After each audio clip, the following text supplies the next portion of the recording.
Lors de la livraison de 2 plateformes élévatrices mobiles de personnel dans une usine en Angleterre, un chauffeur-livreur s'est fracturé la cheville en manœuvrant une nacelle ciseau en mode commande au sol. La commande au sol est le terme utilisé lorsque l'opérateur utilise les commandes de la plateforme depuis le sol, en marchant à côté de la machine, généralement utilisé lorsqu'il existe un risque d'écrasement dû à des obstacles en hauteur. Dans cette vidéo, une reconstitution présentera la séquence des événements ayant conduit à l'incident, mettra en évidence les principaux enseignements et décrira les mesures nécessaires pour éviter ce type d'incident à l'avenir. Examinons maintenant de plus près ce qui s'est passé. Un véhicule de livraison d'une société de location de plateformes élévatrices mobiles de personnel est arrivé sur un site industriel, transportant 2 machines, une flèche mobile et une nacelle ciseau verticale mobile. Le chauffeur s'est garé près du portail de livraison et a reçu des instructions d'un représentant du site pour décharger les 2 plateformes élévatrices mobiles de personnel dans cette zone. Le chauffeur a ensuite déchargé les machines. Le conducteur a reçu l'ordre de déplacer les 2 machines à une distance d'environ 80 mètres. La flèche mobile a été déplacée sans incident. Cependant, alors qu'il repositionnait la nacelle ciseau, le conducteur a marché à côté de la machine. Un chariot élévateur est passé devant lui. Son attention a été brièvement détournée. À ce moment-là, il a accidentellement ajusté la direction, tournant la nacelle vers lui. La nacelle ciseau l'a heurté, coinçant son pied et sa cheville sous la machine. Nous allons maintenant examiner les leçons tirées de cet incident. La plateforme élévatrice mobile de personnel impliquée était une plateforme élévatrice mobile verticale 3A, une nacelle ciseau à tablier étroit. Ces machines peuvent être équipées de commandes amovibles et peuvent être utilisées en mode commande au sol. Elle n'est prévue que pour les situations où il serait dangereux d'opérer depuis la plateforme.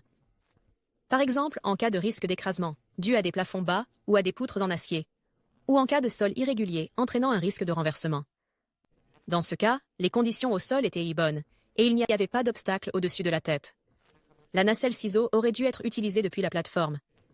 Si une nacelle ciseau est utilisée depuis l'extérieur de la plateforme, l'opérateur doit se tenir à une distance de sécurité de la machine. Les principaux résultats d'apprentissage de cet incident sont les suivants. Le chauffeur-livreur n'aurait pas dû manœuvrer la nacelle ciseau en mode commande au sol, car il n'y avait pas de risque d'écrasement en hauteur sur le site. Il n'était pas nécessaire de manœuvrer la plateforme élévatrice mobile à l'aide de la commande au sol, et le conducteur ne surveillait pas continuellement la nacelle ciseau et se tenait trop près de celle-ci. Le site était animé, 2 chariots élévateurs fonctionnant à proximité. Le conducteur a été distrait et ne s'est pas entièrement concentré sur le déplacement de la plateforme élévatrice mobile de personnel. Voyons comment cette tâche aurait dû être exécutée. Nous pouvons distinguer 2 catégories différentes, planification et exécution.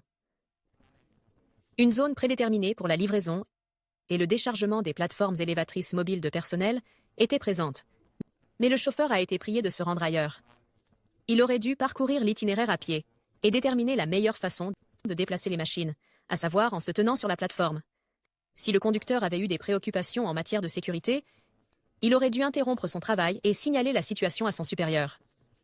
En outre, le client aurait dû superviser l'activité, car il s'agissait de ses locaux, et donc sous sa responsabilité. Le chauffeur-livreur était formé et titulaire d'une licence IPAF 3A et 3B. Il n'aurait pas dû utiliser la nacelle ciseau en mode commande au sol, car aucun risque d'écrasement en hauteur n'avait été identifié sur l'itinéraire désigné pour se rendre à la zone de déchargement alternative.